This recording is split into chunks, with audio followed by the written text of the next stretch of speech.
The gun clicked. Maya's breath stopped. 3 masked men surrounded her in the warehouse, but all she could see was him, walking through the smoke like death incarnate, his eyes locked on hers with a fury that should have terrified her. Instead, her traitorous heart whispered, "He came for me."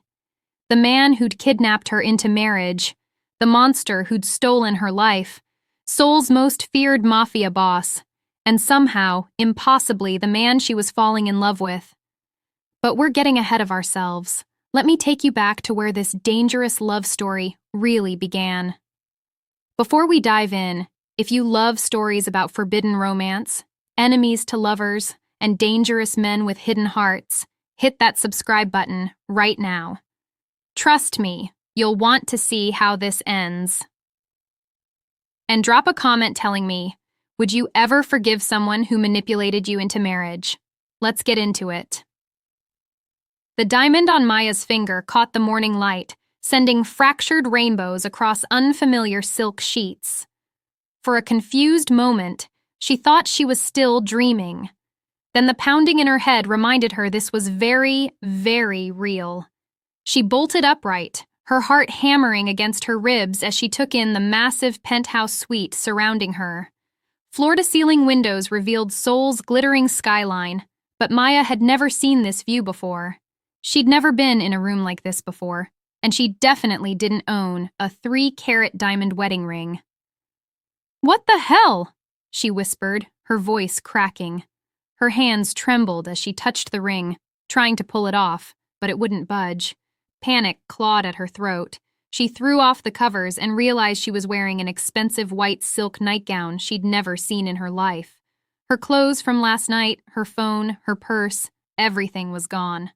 Maya stumbled out of bed, her legs weak, and spotted a piece of paper on the marble nightstand. With shaking hands, she picked it up. The words swam before her eyes. Certificate of marriage. Her name, today's date, and next to hers, in bold black ink, Kang Ji-hoon. No. She pressed her palms against her temples, trying to remember. There had been Soo-jin's bachelorette party, drinks at that club in Gangnam. Too many drinks, dancing, more drinks, and then nothing. Complete darkness. How did she get here? Who was Kang Ji-hoon? Why couldn't she remember anything? The sound of footsteps in the hallway froze her blood. Slow, measured, deliberate. Coming closer. Maya looked around frantically for an escape route, but before she could move, the bedroom door opened. The man who entered made the spacious room feel small. He was tall, maybe 6'2", with broad shoulders filling out an impeccably tailored black suit. His dark hair was styled perfectly, his jaw sharp enough to cut glass. But it was his eyes that stopped Maya's breath, dark and intense, calculating, holding secrets that could swallow a person whole. He looked at her the way a predator looks at prey, with patient, absolute certainty. "You're awake," he said, his voice deep and smooth, with an edge of something dangerous underneath. "Good. We have much to discuss, Mrs. Kang." Maya's back hit the wall. "Who are you? What did you do to me? Where are my clothes? I want to leave right now." He closed the door behind him with a soft click that sounded like a prison cell locking. "I'm your husband, Kang Ji-hoon, and you're not going anywhere." "Husband?" Maya's voice climbed higher. "I've never seen you before in my life. This is insane. This is kidnapping. I'm calling the police." She lunged for where her phone should be, but there was nothing. Ji-hoon reached into his jacket and pulled out her phone, holding it just out of reach. "Looking for this? Go ahead. Call them. Ask for Detective Park. Tell him Kang Ji-hoon's wife wants to file a report." His lips curved into something that wasn't quite a smile. "See what he says." Something in his tone made Maya's stomach drop. What does that mean? It means I own half the police force in this city.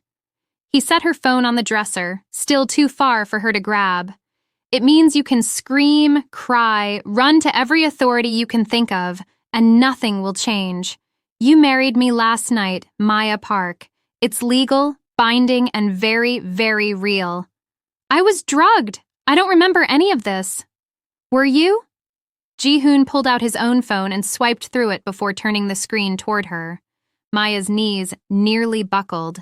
There she was, in a white dress she didn't recognize, standing in what looked like a small chapel. She was smiling, laughing, holding Ji-hoon's hand, kissing him at what was clearly an altar. In every photo, she looked happy, willing, completely present. "That's not possible," Maya whispered.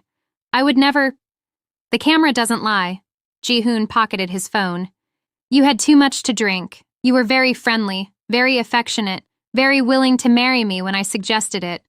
I have a dozen witnesses who will testify you were enthusiastic about becoming my wife." Tears burned Maya's eyes. "Why? Why would you do this? I don't even know you." For the first time, something flickered in Ji-hoon's expression. He walked to the window, hands in his pockets, his back to her. "Because I needed a wife, a clean one, with no connections to my world, someone respectable, educated, from a good family, someone who could make me look legitimate to the people who matter." He turned back to face her. "You fit the profile perfectly." "Profile?" Maya's hands clenched into fists. "I'm not a business transaction." "In my world, everything is a transaction." Ji-hoon's voice was matter-of-fact, like he was discussing the weather. "And I always get what I pay for." "I don't care about your world. Annul this marriage. Let me go. I won't tell anyone. I'll just disappear." "It's not that simple." Ji-hoon pulled out another phone, this one she'd never seen, and tapped the screen a few times. He held it up, and Maya felt the world tilt. On the screen was a live video feed. Her mother, sitting in a hospital bed, reading a book.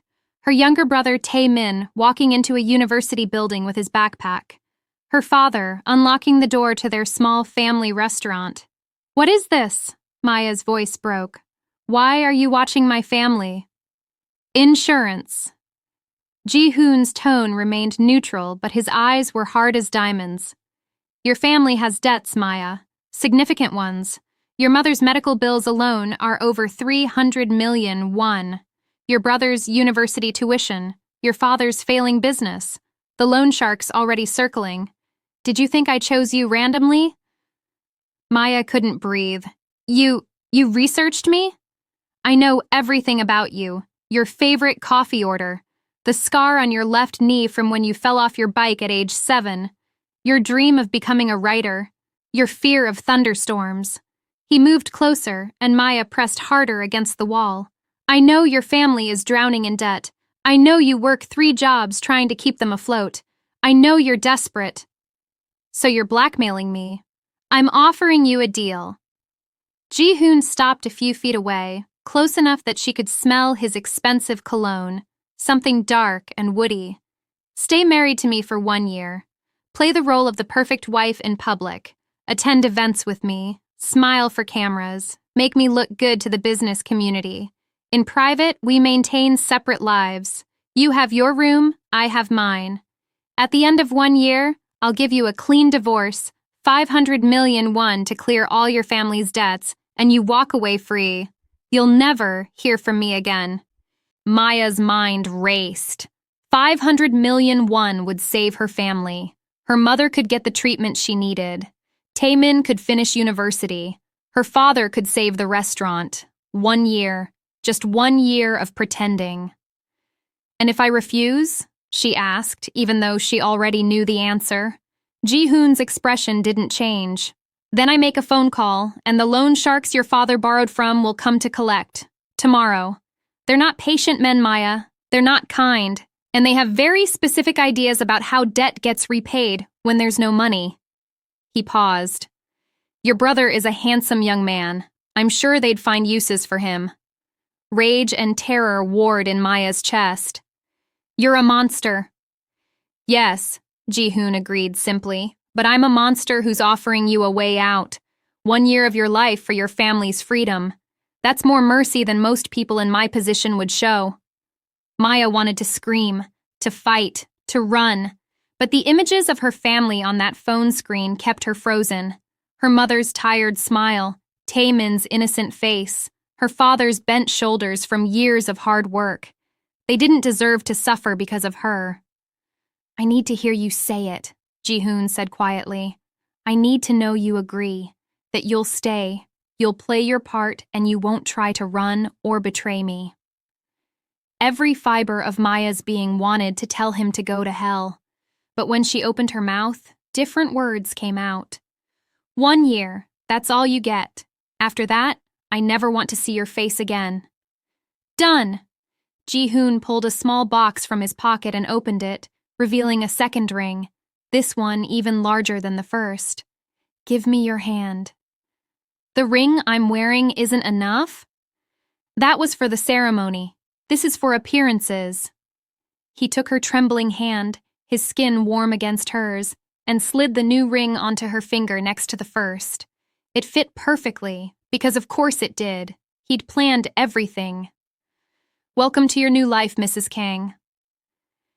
The days that followed blurred together in a nightmare Maya couldn't wake from. Ji-hoon's staff descended on her like a swarm of efficient, terrifying bees. A stylist named Min Seo arrived with racks of designer clothes in Maya's exact size. A woman named Mrs. Park, who introduced herself as the head housekeeper, gave Maya a tour of the penthouse that took 30 minutes because the place was so enormous. An etiquette coach named Mr. Cho spent 6 hours teaching Maya how to walk in heels, how to hold a wine glass, how to smile without showing too many teeth, how to be the perfect Mafia wife without actually saying those words. "Stand straighter," Mr. Cho instructed, tapping her spine with a wooden pointer. "You are not Maya Park anymore. You are Mrs. Kang Ji-hoon, wife of one of Seoul's most powerful men. You must look the part." Maya gritted her teeth and straightened her spine. Every instinct screamed at her to run, but those video feeds of her family kept her in place. Ji-hoon hadn't shown them to her again, but she knew they were there, watching, waiting. On the 4th day, Ji-hoon appeared in the living room where Maya was practicing walking in stilettos. He'd been absent since their first meeting, and Maya had almost convinced herself he wasn't real. But here he was, devastatingly handsome in a charcoal suit, looking at her with those unreadable eyes. "We have an event tonight," he said without preamble. "A charity gala. Seoul's elite will be there. This is your first public appearance as my wife." Maya's stomach clenched. "I'm not ready." "You'll be fine. Just stay close to me, smile, and let me do the talking." He tilted his head, studying her. "Min Seo will be here in an hour to help you prepare. Wear the midnight blue dress. It suits you." "How would you know what suits me?" Maya snapped. Something flickered in Ji-hoon's eyes. "I make it my business to know everything." He turned to leave, then paused. "One more thing. At this gala, there will be people who want to test you, to see if you're weak. Men who will flirt to see if you'll betray me. Women who will ask invasive questions to trip you up. Stay alert. Trust no one." "Except you?" Maya laughed bitterly. "The man who blackmailed me into marriage?" Ji-hoon's jaw tightened. "Especially not me." Then he was gone, leaving Maya alone with her racing heart and mounting dread. The gala was held at a hotel so expensive Maya wouldn't have been able to afford a glass of water from the bar on her own. Chandeliers dripped crystal from the ceiling. A string quartet played in the corner. Everyone glittered with diamonds and designer labels. And on Maya's arm, commanding every eye in the room, was Kang Ji-hoon. "Smile," he murmured against her ear, his hand warm on the small of her back. "They're watching!" Maya forced her lips into a curve that she hoped looked genuine. People approached them in waves. Business executives who shook Ji-hoon's hand with nervous respect. Politicians who laughed too loudly at his jokes. Socialites who looked Maya up and down like she was a curiosity in a museum. "So you're the famous new Mrs. Kang," a woman in a red dress purred, her eyes sharp as knives. "How did you two meet? It was all so sudden." "Love often is," Ji-hoon answered smoothly before Maya could speak. His arm tightened around her waist. "When you know, you know." "How romantic." The woman's smile didn't reach her eyes. Although I have to say, Ji-hoon, I never pictured you as the marrying type. People change, Ji-hoon said, and there was an edge to his voice now. If you'll excuse us. He guided Maya away, and she was grateful for it until she saw where they were heading. A group of men stood near the bar, all of them radiating the same dangerous energy as Ji-hoon. These weren't businessmen. These were predators. Kang, one of them said, a man with slicked back hair and a scar along his jawline. Heard you got married. Didn't believe it until now. His eyes slid to Maya, and she felt naked under his gaze. Pretty little thing. Seems almost too innocent for you. Careful, Choi, Ji-hoon said softly, but the threat in his voice was unmistakable. That's my wife you're talking about. Choi raised his hands in mock surrender. No offense meant, just surprised, that's all. Didn't think you'd ever tie yourself down, especially not to someone so clean. The way he said the word made it sound like an insult. Maybe I wanted something clean in my life, Ji-hoon replied. Maybe I'm tired of only dealing with dirt. The air between them crackled with tension. Maya held her breath, certain violence was about to erupt, but then Choi laughed. Fair enough. Just don't let your guard down, old friend. A soft heart makes for a weak target. He nodded at Maya. Nice meeting you, Mrs. Kang. Welcome to hell. Ji-hoon's hand was iron on Maya's back as he led her away. That man is dangerous, he said quietly. If you ever see him without me, run. As opposed to all the safe people here? Maya hissed back. I'm serious, Maya. Choi is from a rival organization. He'd love nothing more than to hurt me by hurting you. Then maybe you shouldn't have dragged me into your world. Before Ji-hoon could respond, a waiter approached with champagne. Ji-hoon took 2 glasses, handed one to Maya, and led her to a quieter corner of the ballroom. I need some air, Maya said, her chest tight. This is too much. 5 more minutes, then we can leave. But those 5 minutes turned into 50.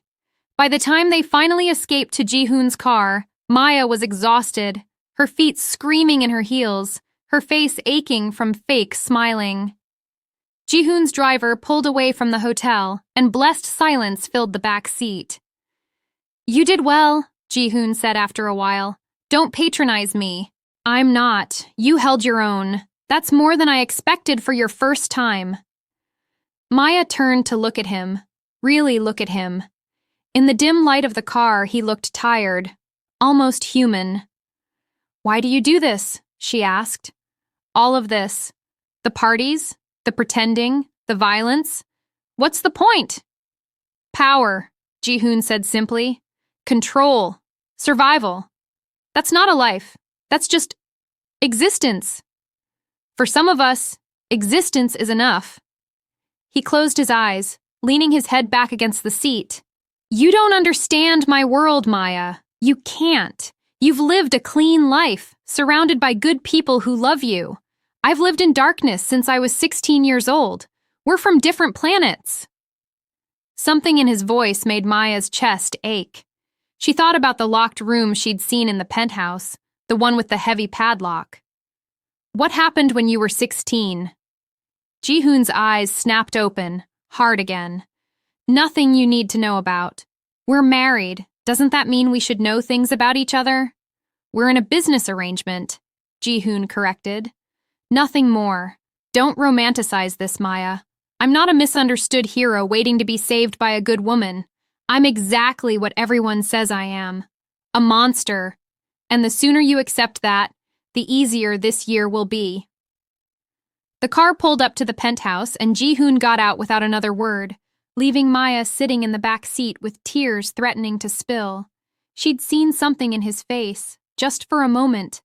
Pain, deep, terrible pain that he hid behind walls of ice and violence. Mrs. Park was waiting when Maya entered the penthouse. The older woman's kind face was a relief after the shark tank of the gala. You look exhausted, dear, Mrs. Park said gently. Let me help you out of that dress, then you should sleep.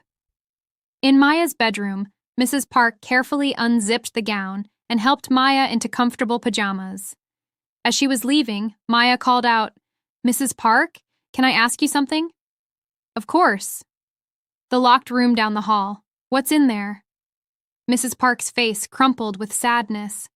"That's not for me to tell, but if you really want to know, the key is in the library, hidden inside a copy of Peter Pan. It was her favorite book." Before Maya could ask who "her" was, Mrs. Park was gone. Maya should have gone to sleep. She should have respected Ji-hoon's privacy. But something compelled her to the library, where she found the book and, sure enough, a small key inside. Her hands shook as she approached the locked room. The key turned smoothly. The door opened with a soft creak, and Maya's breath caught. It was a little girl's room, frozen in time. Pink walls covered in crayon drawings, a bed with a unicorn comforter, shelves filled with dolls and books, and on every surface, photographs. A beautiful child with dimples and bright eyes. In many of them, she was with a younger version of Ji-hoon, one who smiled freely, who looked at the camera with innocence instead of calculation. "I told you not to come in here." Maya spun around. Ji-hoon stood in the doorway, his face pale with fury, his hands clenched into fists. "I'm sorry, Get out!" His voice was deadly quiet. "Get out now." "Ji-hoon, please, I didn't mean to. I said, get out!" He roared it, and Maya scrambled past him, her heart in her throat. She heard something shatter behind her, heard a sound that might have been a sob or a scream, heard the terrible sounds of a man coming apart. Maya ran to her room and locked the door, sliding down against it with her hands over her mouth. She'd seen the photos. She'd seen the dates on them. The little girl had died 10 years ago, when she couldn't have been more than 8 years old. Hours later, when the penthouse was silent, Maya crept back out. The locked room's door was closed again, but she found Mrs. Park in the kitchen, making tea with shaking hands. "I shouldn't tell you this," Mrs. Park whispered, "but maybe if you understand, you'll be kinder to him. That was Jisoo, Mr. Kang's little sister. She was everything good in his life. 10 years ago, a rival gang attacked their family home. They killed his parents in front of him. Jisoo was shot trying to run to her brother. She died in his arms. He was 16. Maya felt sick. Oh God. He built his empire on revenge, destroyed the men who killed his family. But it changed him. The boy who loved his sister died that night too. What you see now is just the shell that survived." Mrs. Park wiped her eyes. "He's not a good man, Maya, but he wasn't always a monster. He was made into one." Maya couldn't sleep that night. She kept seeing Ji-hoon's face when she'd invaded his sacred space, kept imagining a 16-year-old boy holding his dying sister, kept wondering what it did to a person to lose everything good in one night. The next morning, she found Ji-hoon in his office. He didn't look at her when she entered. "I'm sorry," Maya said quietly. "I had no right." "No, you didn't." His voice was flat, empty. "Mrs. Park told me what happened.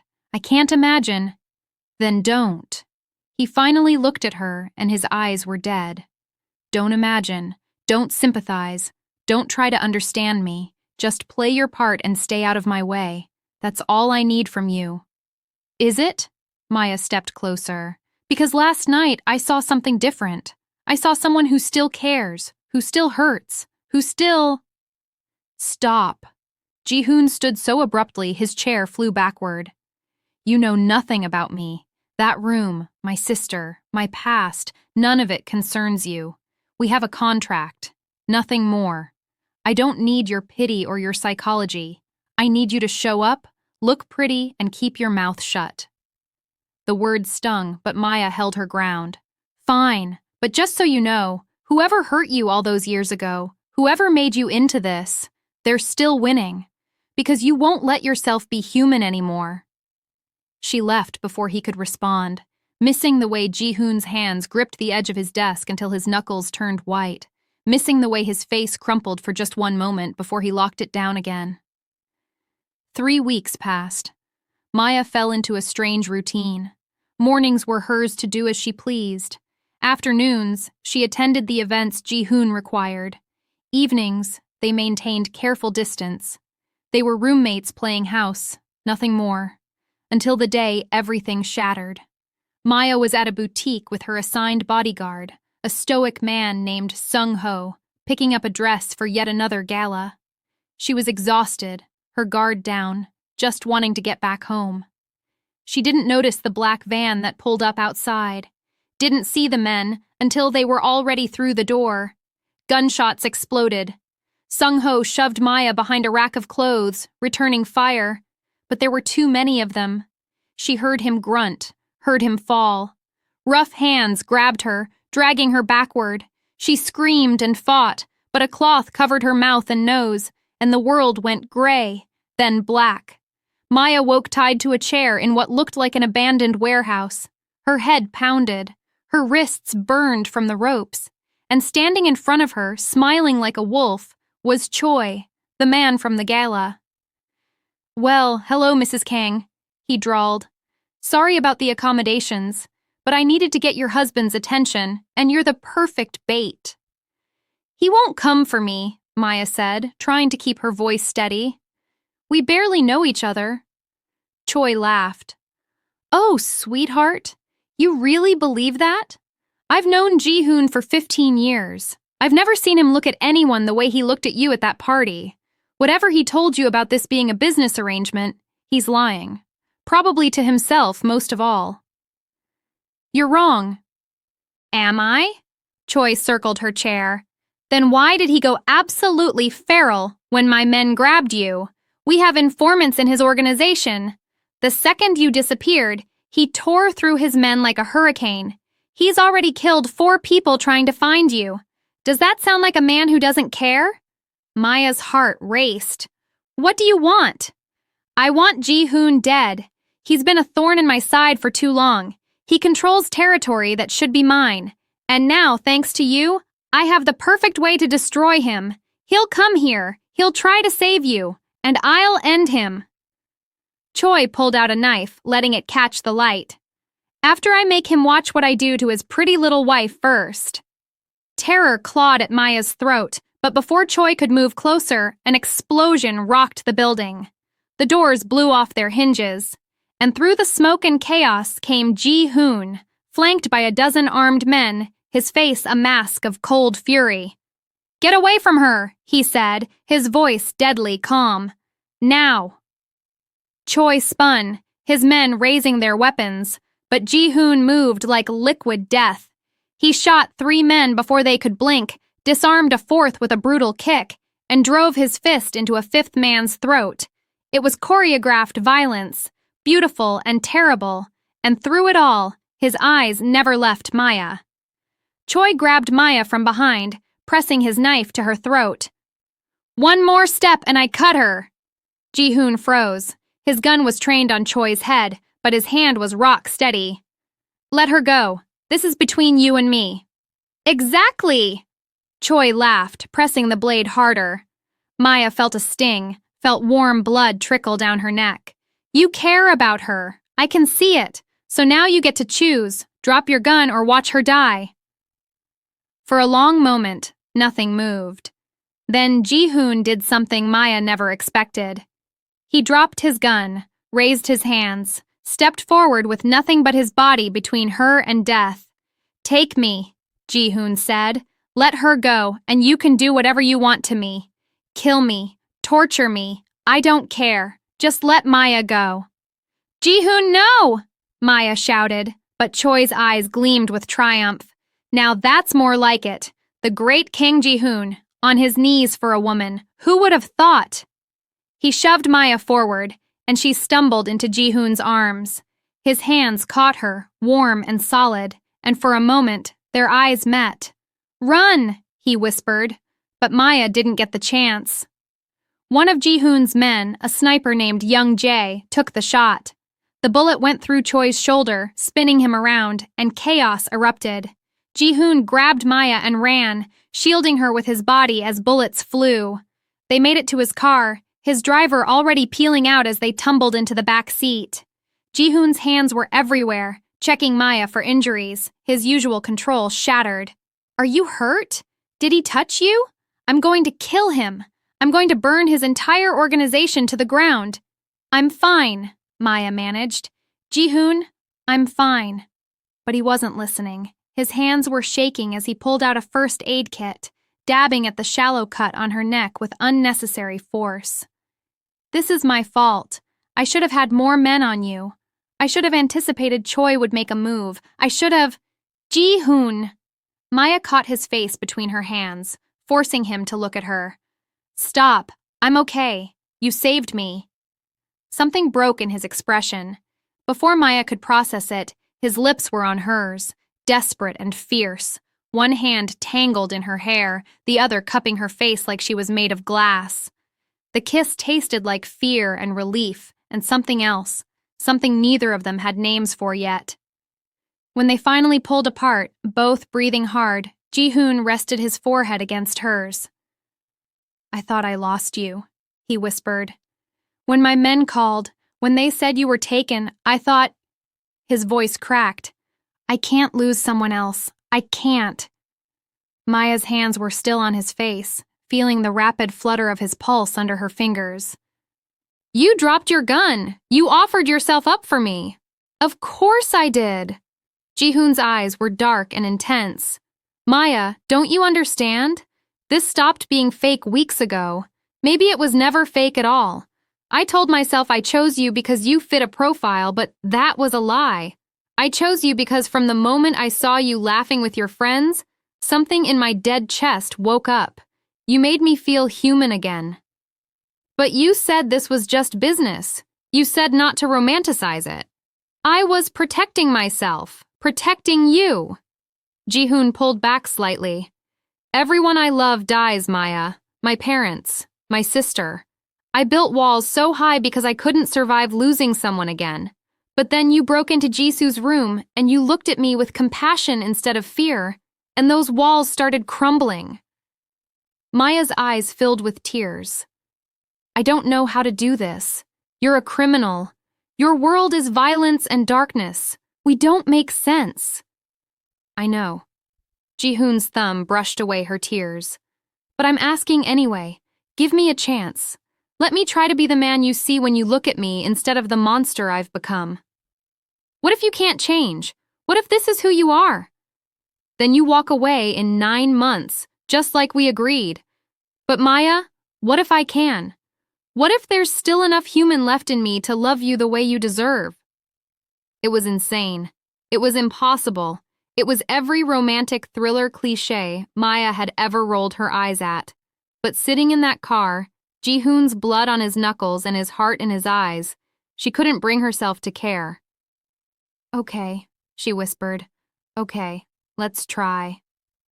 Ji-hoon kissed her again, softer this time, tender, like a promise.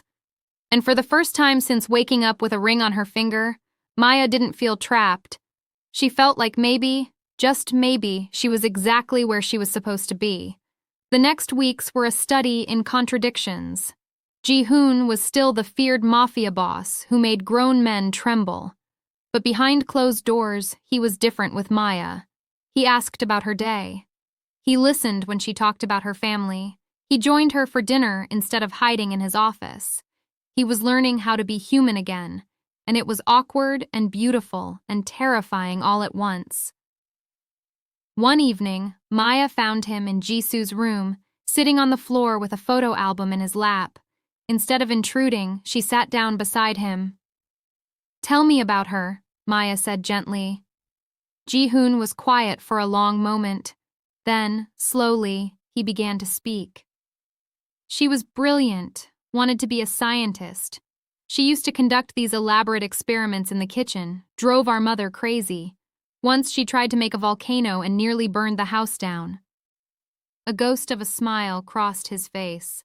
She laughed about it afterward. No fear, just joy. She sounds amazing. She was. Ji-hoon's finger traced the photo. The night she died, we'd been fighting. She wanted to watch some cartoon, and I wanted to study. I told her she was annoying. Those were the last words I said to her before the men came. Maya took his hand. She knew you loved her. I guarantee it. How can you know that? Because siblings know. Because the way you've preserved this room, the way you still hurt, that's love. She knew. Maya leaned her head on his shoulder. And I think she'd want you to live again, not just survive. Ji-hoon turned to look at her, his eyes suspiciously bright. How did I get so lucky to find you? You blackmailed me into marriage. Best decision I ever made. He kissed her forehead. I'm going to fix this, Maya. I'm going to find a way out of this life. For you, for us. What do you mean? I've been making moves, selling off the illegal operations, investing in legitimate businesses.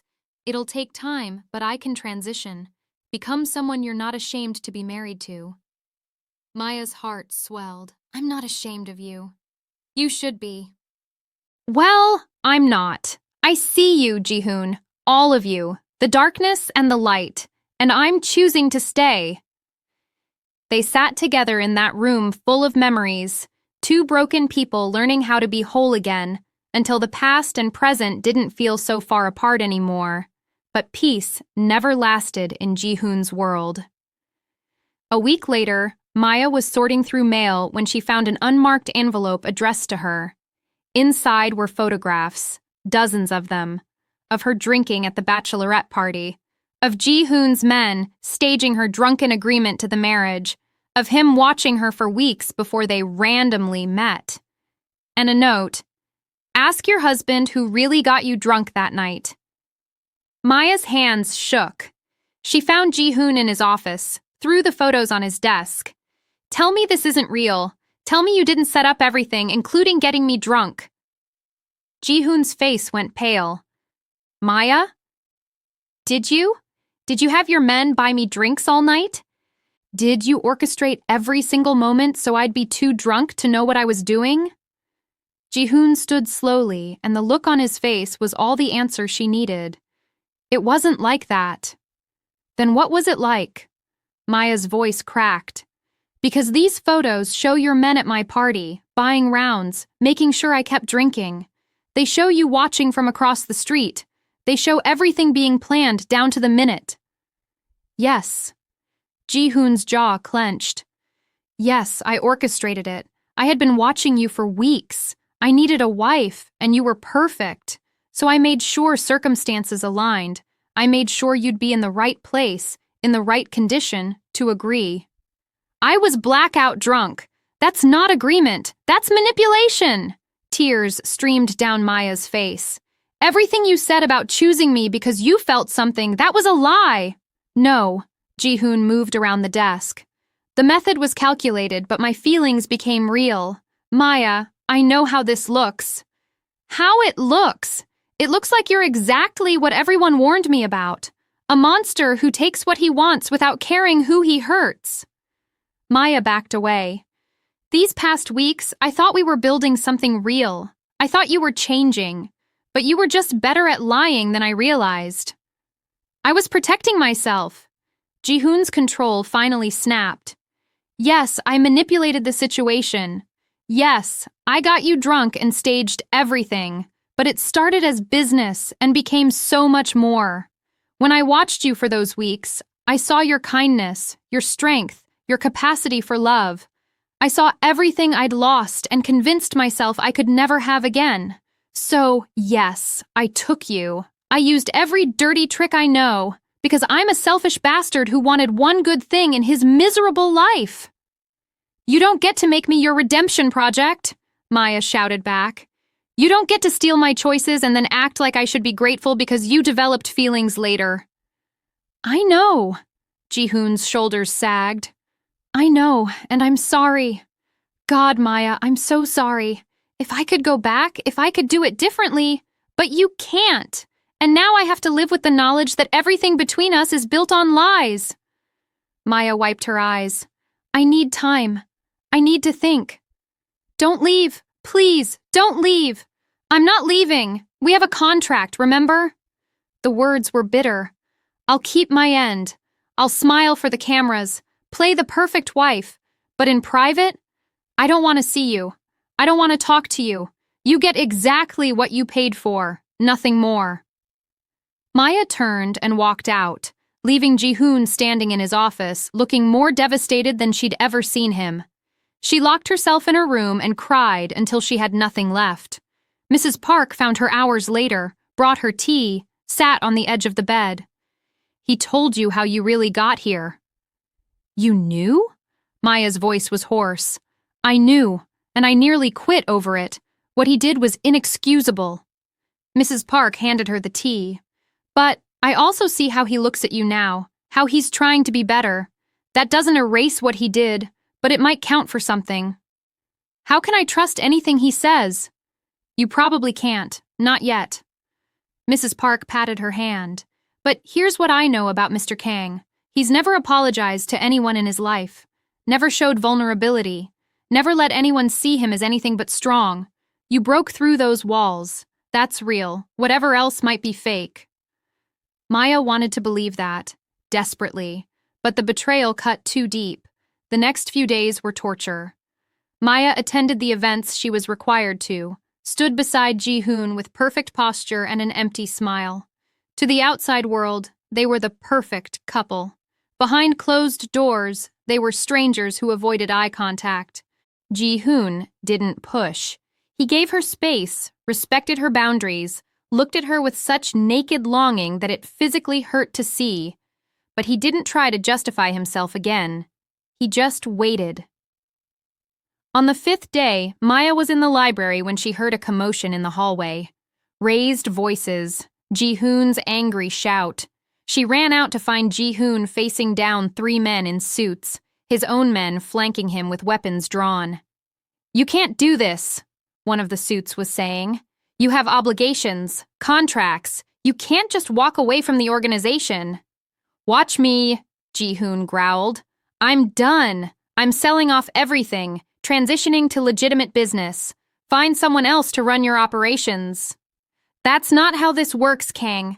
You know too much. You've seen too much. The only way out is death. Maya's blood ran cold, but Ji-hoon didn't even flinch.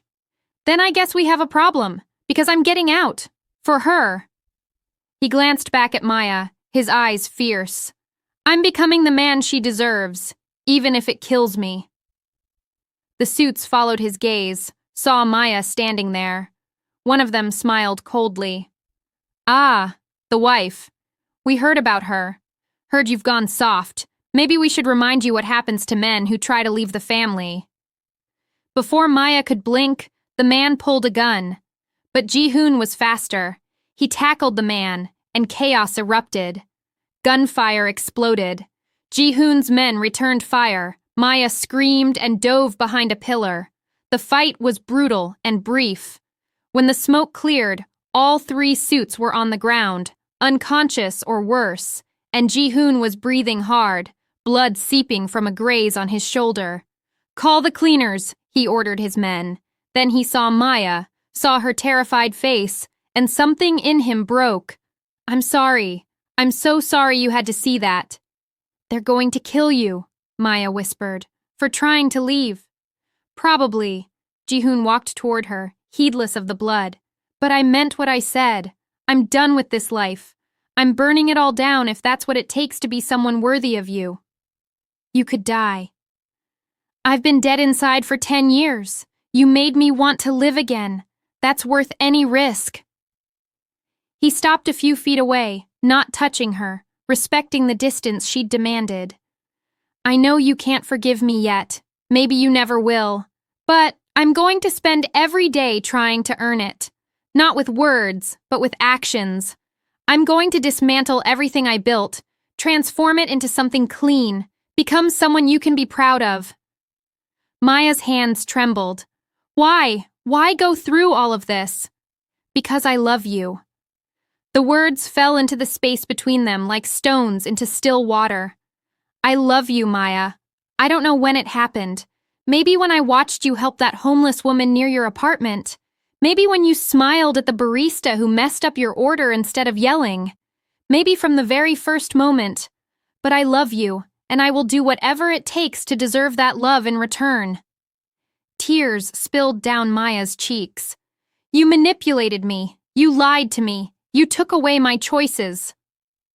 I know, and I will spend the rest of my life trying to make that right. Ji-hoon's voice was raw. But Maya, I'm asking you to see the man I'm trying to become, not just the monster I was. I'm asking for a real chance, not based on contracts or blackmail, but on choice. Your choice. What if I choose to leave? Pain flashed across his face. Then I'll let you go. I'll clear your family's debts, give you the money I promised, and I'll never contact you again. You'll be free. Truly free. No threats, no manipulation, no strings. I'll disappear from your life completely. And if I choose to stay? Hope kindled in Ji-hoon's eyes. Then I'll spend every day showing you that your faith in me wasn't misplaced. I'll be transparent, honest. I'll let you see every dark corner of who I am and trust you to decide if I'm worth saving. Maya looked at this man who had kidnapped her into marriage, who had manipulated her, who had also shown her a vulnerability she suspected no one else had ever seen. She thought about the boy in those photos, holding his little sister. She thought about how he'd dropped his gun for her, how he was willing to die to become better. I need time, she said finally. Real time. To figure out what I feel when it's not clouded by fear or obligation or anything else. How much time? I don't know. Maybe weeks. Maybe months. Take all the time you need. Ji-hoon's voice was thick. I'll be here, waiting, becoming better, for however long it takes. Maya nodded and turned to leave. She made it 3 steps before his voice stopped her. Maya? When she looked back, his eyes were swimming. Thank you for not giving up on me completely, for giving me even the smallest chance. It's more than I deserve. Maybe, Maya agreed softly, but apparently I'm an idiot who sees good in people even when they don't deserve it. That's not idiocy, that's grace. A fragile smile touched his lips. It's what made me fall in love with you in the first place. The next 6 weeks were the strangest of Maya's life. Ji-hoon kept his promise. He was systematically dismantling his criminal empire, making enemies left and right, surviving 3 more assassination attempts. He showed Maya the books, the transactions, proof that he was transitioning everything to legitimate business. Real estate, tech investments, import-export companies that dealt in legal goods. He also gave her space. They lived in the same penthouse, but moved around each other like satellites, close, but not touching.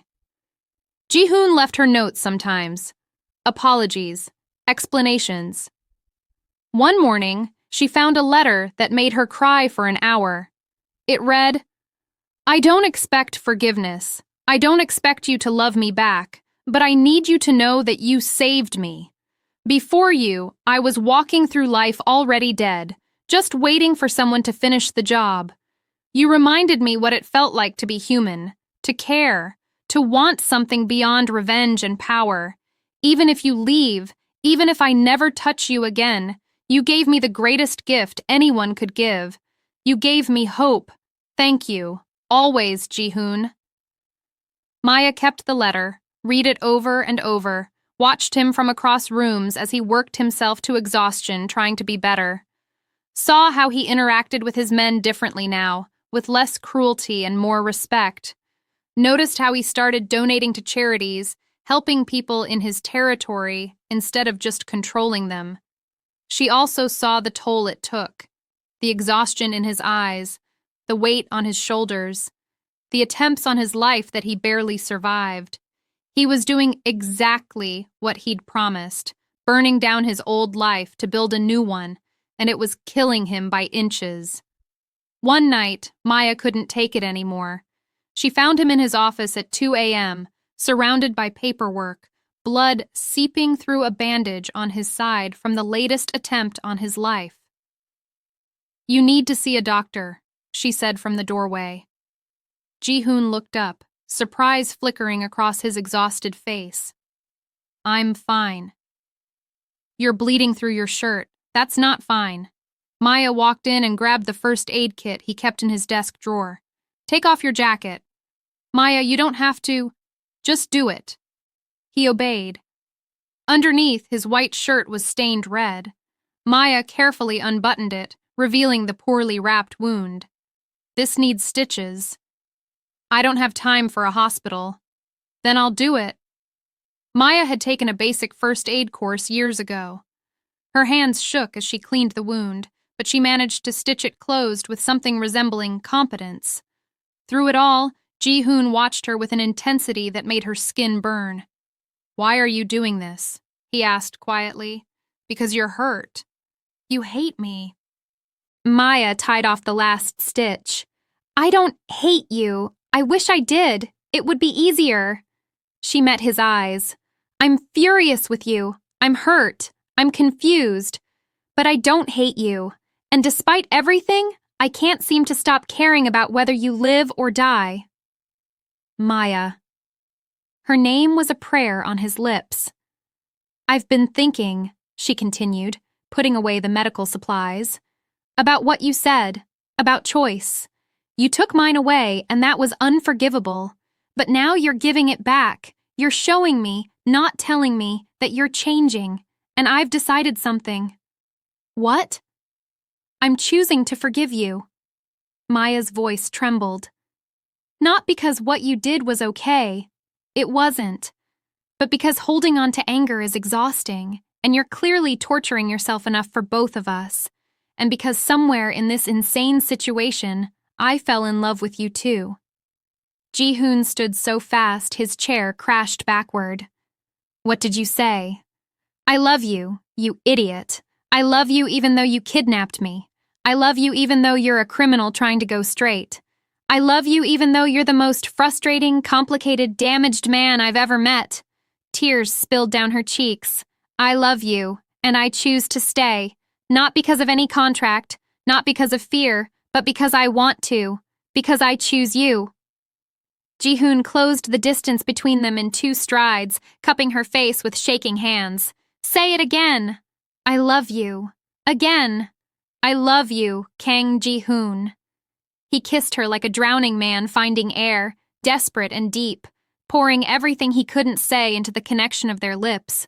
Maya kissed him back with equal fervor, her hands tangling in his hair, feeling his heartbeat thunder against her chest. When they finally broke apart, both breathless, Ji-hoon rested his forehead against hers. I will never stop trying to be worthy of this, of you. You already are, Maya whispered. You were willing to die to become better. That's not something a monster does. I'm still going to have enemies. My past won't disappear just because I want it to. Then we'll face it together. Maya took his hand. No more secrets. No more lies. We do this as partners. Real partners. Partners, Ji-hoon agreed. And lovers. And eventually, if you'll have me, as a real husband and wife. I'm already your wife. No, you're the woman I blackmailed into marriage. I want to earn you properly. Court you, date you, ask your father's permission, do it all the right way. Maya laughed through her tears. You're going to ask my father's permission after you've already married me? I'm going to do whatever it takes to make this real. Ji-hoon kissed her softly. Will you let me? Yes, Maya breathed. Yes to all of it. They sealed the promise with another kiss, and for the first time since waking up with a ring on her finger, Maya felt like she was exactly where she belonged. The next months were a whirlwind. Ji-hoon completed his transition out of the criminal underworld, though not without more attempts on his life. Maya was there through every hospital visit, every close call, every moment of doubt. They learned each other properly. Real dates, real conversations, building something genuine on the foundation of their forced beginning. Ji-hoon met Maya's family, endured her father's suspicious glares and her mother's worried questions. Tae-min, her brother, was the first to accept him, seeing through to the man trying to be better. Eventually, even her parents came around. especially when they saw how happy Maya was, how carefully Ji-hoon treated their daughter. 1 year after their forced wedding, Ji-hoon took Maya back to the small chapel where it had all begun. This time, there was no alcohol, no manipulation, no lies. Just two people who had found love in the most impossible circumstances. "Maya Park," Ji-hoon said, getting down on one knee even though they were already married. "I'm asking you now, with clear eyes and full choice. Will you marry me? Really marry me? Build a life with me not because you have to, but because you want to?" Maya pulled him to his feet, laughing and crying at once. Yes, 1,000 times yes. They renewed their vows properly, surrounded by the people who mattered. Mrs. Park cried through the whole ceremony. Tae-min gave a speech about second chances. Maya's parents held hands and smiled. And in the front row sat a framed photo of a little girl with dimples, because Jisoo deserved to be there too, to see her brother finally living again. At the reception, as they danced together, Ji-hoon pulled Maya close. "I never thought I'd have this. Happiness, love, a future that wasn't just darkness." "Neither did I," Maya admitted. "I certainly never thought I'd fall in love with a mafia boss." "Former mafia boss," Ji-hoon corrected with a grin. "I'm a boring businessman now." "You're many things, Kang Ji-hoon, but boring isn't one of them." "Is that a complaint?" "Never." Maya kissed him softly. "It's a promise to stay through all of it, the boring parts and the exciting parts and everything in between." "I'll hold you to that, Mrs. Kang." "Please do, Mr. Kang." They swayed together as the music played, two broken pieces that had somehow formed something whole, proof that even the darkest beginnings could lead to the brightest endings. If you've made it this far, thank you for joining Maya and Ji-hoon on their journey from forced marriage to real love. If you enjoyed this story of redemption and second chances, make sure to hit that like button, subscribe for more dangerous love stories, and drop a comment telling me what you thought. Would you have forgiven Ji-hoon? Could you fall in love with someone who manipulated you? Let me know your thoughts below. And remember, sometimes the most beautiful love stories start in the most unexpected, even dangerous ways. Until next time, keep believing in second chances and the power of love to transform even the darkest hearts.